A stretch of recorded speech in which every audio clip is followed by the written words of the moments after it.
शिवाजी महाराजांच्या कारकिर्दीत अनेक मुस्लिम मावळे होते, जे त्यांच्या प्रशासनात आणि सैन्यात महत्त्वाचे होते.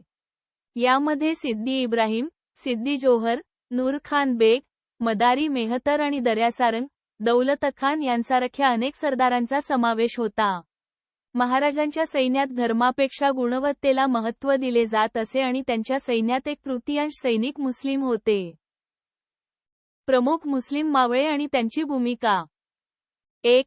सिद्दी इब्राहिम, सिद्दी जोहर, मसूद खान हे प्रमुख मुस्लिम सरदार होते, ज्यांनी स्वराज्यासाठी महत्त्वाच्या लढायांमध्ये भाग घेतला.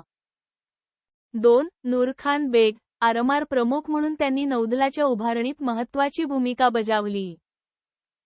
3. मदारी मेहतर, हे महाराजांच्या अंगरक्षकांपैकी एक होते.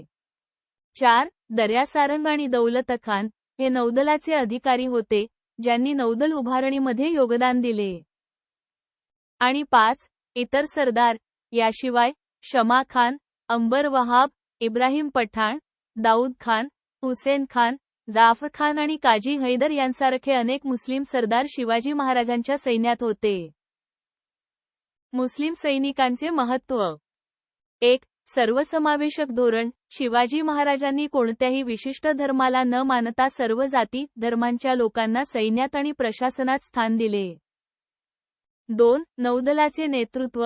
नौदलाची कमान अनेक मुस्लिम सैनिकांच्या हातात होती, कारण त्यांना तांत्रिक माहिती आणि अनुभव होता. आणि 3. अतूट विश्वास. शिवाजी महाराजांना मुस्लिम सैनिकांवर खूप विश्वास होता आणि त्यांनी या सैनिकांना न्याय आणि समान वागणूक दिली.